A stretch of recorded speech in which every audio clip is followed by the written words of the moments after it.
Hello students. तो देखिए हमारा ये मेन क्वेश्चन यहाँ से चालू हुआ है, तो मैं यहाँ से आपको क्वेश्चन एक्सप्लेन करता हूँ। A circus stand is cylindrical up to a height of 8 metre and conical above it. The diameter of the base is 28 metre and total height of tent is 18.5 metre. यानी कि क्या दिया है question में, एक circus stand है जो कि 8 मीटर हाइट तक सिलेंड्रिकल है। यानी ये जो हाइट दी है 8 मीटर, यहाँ तक ये सिलेंड्रिकल है और उसके ऊपर कोनिकल है लिखा हुआ है। The diameter of the base is 28 centimetre. तो देखिए जो बेस का डायमीटर है ये 28 सेंटीमीटर गिवन है। और क्या दिया हुआ है, total height of tent is 18.5 metre. यानी देखिए अगर यहाँ से बेस तक अगर पूरा मेजर करें तो ये हाइट जो दी हुई है वो 18.5 मीटर गिवन है, 18.5 मीटर। तो देखिए अब ये हाइट 18.5 मीटर है और ये हाइट 8 मीटर है इधर सिलेंडर की। तो ये जो कोन की हाइट आ जाएगी वो कितनी आ जाएगी, मैं कर देता हूँ 18.5 माइनस 8, तो 10.5 जो बच रही है वो हाइट हमारी हो गई कोनिकल पार्ट की हाइट। तो चलिए ये जो डेटा हमें दिया हुआ है इसका यूज़ करके हमें कुछ क्वेश्चंस का आंसर करना है।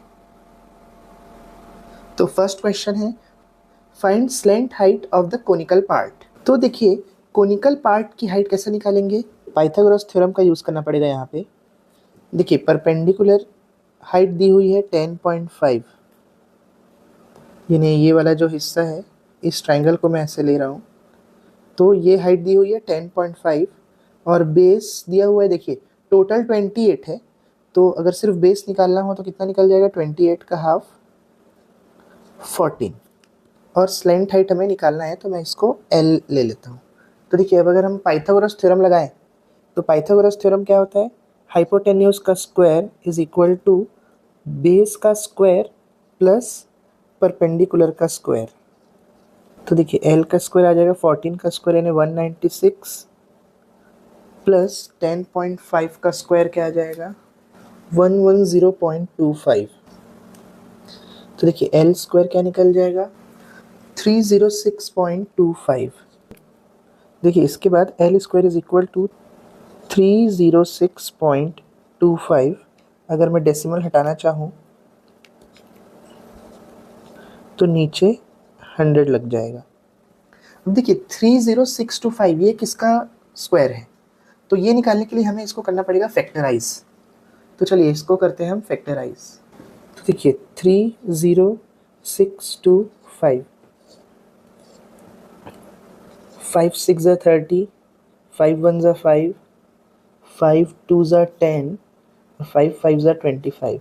फिर से 5 1 ज़ा 5, 5 2 ज़ा 10, 5 2 ज़ा 10, 5 5 ज़ा 25, 5 2 ज़ा 10, 5 4 ज़ा 20, 5 5 ज़ा 25, 5 4 ज़ा 20, 5 9 ज़ा 7 7 ज़ा और 7 1 ज़ा। 30625 को अगर मैं लिखना चाहूँ तो इसको मैं लिख सकता हूँ 5, देखिए 5 का स्क्वायर इंटू 5 का स्क्वायर इंटू 7 का स्क्वायर, और ये हो जाएगा 10 का स्क्वायर। अब देखिए यहाँ से देखिए अगर सभी की पावर 2 है यानी कि मैं पावर को कॉमन निकाल सकता हूँ, बेसिक एक्सपोनेंट का रूल है ये। तो 5 इंटू 5 इंटू 7 अपॉन 10 और मैं इसको लिखता हूँ होल स्क्वायर। अब देखिए अगर दोनों साइड सेम पावर हो तो हम पावर को कट कर सकते हैं और यहाँ से हमारी स्लैंट हाइट निकल जाएगी 5 into 5 into 7 upon 10, L is equal to 175 upon 10। तो यहाँ से अगर मैं 10 को हटा के डेसिमल लगा दूँ तो मेरा आंसर आ जाएगा 17.5 मीटर। इसके बाद क्वेश्चन में क्या पूछा है, determine the floor area of the tent. अब देखिए फ्लोर का एरिया तो सर्कुलर एरिया है ना, सिलेंडर का जो बेस रहता है वो सर्कुलर रहता है, तो उसका एरिया निकालना है, यानी सिंपल सर्कल का एरिया निकालना है। तो सर्कल का एरिया होता है पाई आर स्क्वायर। अब देखिए पाई की जगह 22/7 और रेडियस देखिए टोटल डायामीटर दिया हुआ है 28 सेंटीमीटर, तो रेडियस क्या निकल जाएगी 28 का आधा यानी कि 14 सेंटीमीटर। अब देखिए रेडियस का स्क्वायर है तो मैं क्या करता हूँ इसको 2 बार ले लेता हूँ, 7 2 ज़ा 14, तो एरिया निकल जाएगा 22 इंटू 2 इंटू 14 जो कि है 616 मीटर स्क्वायर। देखिए थर्ड क्वेश्चन में लिखा है find area of the cloth used for making tent. तो टेंट बनाने के लिए कितना क्लॉथ लग रहा है, यानी सिंपल सी बात है, हमें कर्व्ड सरफेस एरिया निकालना है। अब देखिए हमारा जो टेंट है वो दो सरफेसेस से मिलकर बना था, एक तो कोनिकल सरफेस और एक सिलेंड्रिकल सरफेस। तो देखिए कोन का सी एस से क्या होता है पाई आर एल, और सिलेंडर का सी एस से क्या होता है 2 पाई आर एच। पाई आर दोनों में कॉमन है तो मैं पाई आर कॉमन निकाल लेता हूँ, तो अंदर बचेगा एल प्लस 2h। तो देखिए पाई की जगह 22/7, आर की जगह 28 का हाफ यानी 14, एल की जगह देखिए एल मैंने क्या निकाला था 17.5, और 2 इंटू हाइट क्या दी थी, देखिए हाइट जो है वो सिर्फ हाइट ऑफ सिलेंडर है, तो हाइट ऑफ सिलेंडर क्या थी 8 मीटर। तो अब सॉल्व करूँ आगे, तो 7 2 ज़ा 14, तो देखिए 20 2 ज़ा 44 इंटू 17.5 प्लस 8 2 ज़ा 16, तो 44 इंटू 33.5, और अगर इन दोनों को मल्टीप्लाई करूं तो आ जाएगा आंसर 1474 मीटर स्क्वायर। तो चलिए अब अगला क्वेश्चन है find total volume of air inside an empty tent. खाली टेंट के अंदर का वॉल्यूम निकालने बोल रहे हैं। अब फिर से वही कि जो हमारा टेंट है वो दो अलग अलग शेप से मिलके बना है, एक तो कोन और एक सिलेंडर, तो हमें वॉल्यूम निकालने के लिए दो शेप के वॉल्यूम लगेंगे, एक तो कोन का और एक सिलेंडर का। देखिए कोन का वॉल्यूम क्या होता है 1/3 पाई आर स्क्वायर एच, और सिलेंडर का वॉल्यूम क्या होता है पाई आर स्क्वायर एच। पर देखिए आप डायग्राम में भी देख सकते हैं कि दोनों हाइट अलग अलग है, इसीलिए अगर हम पाई आर स्क्वायर एच लेके अगर एच को कॉमन निकाल दिए और इसके बाद सॉल्व कर दिए तो ये गलत हो जाएगा। तो मैं यहाँ पे कोन की हाइट को h1 ले लेता हूँ और सिलेंडर की हाइट को h2 ले लेता हूँ, ये दोनों अलग अलग हाइट है।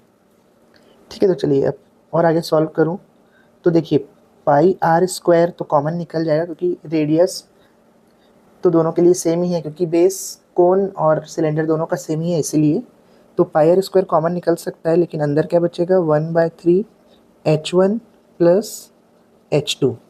वैल्यूज पुट कर देता हूँ मैं, तो टोटल वॉल्यूम निकल जाएगा पाई की जगह 22/7, रेडियस यानी 28 का हाफ मतलब 14, और स्क्वायर करके दो बार लिख लेता हूँ, और अंदर में 1/3 इंटू h1।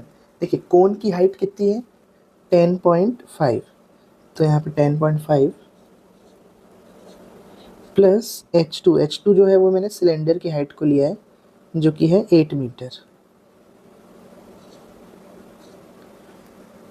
तो 7 2 ज़ा 14, अब इसको सॉल्व करूँ तो 22 इंटू 2 इंटू 14, 10.5 को अगर 3 से डिवाइड करूँ तो 3 3 ज़ा 9,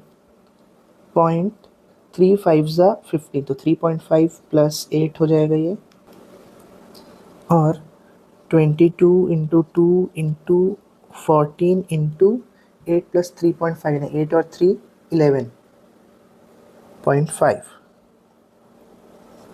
अब देखिए सबको अगर मैं मल्टीप्लाई करूं तो ये आ जाएगा टोटल 7084 मीटर क्यूब। तो देखिए हमने सभी क्वेश्चंस को सॉल्व कर लिया है। तो अगर आपको ये वीडियो अच्छा लगा हो और समझ में आया हो तो वीडियो को लाइक और चैनल को सब्सक्राइब ज़रूर करें। Thank you.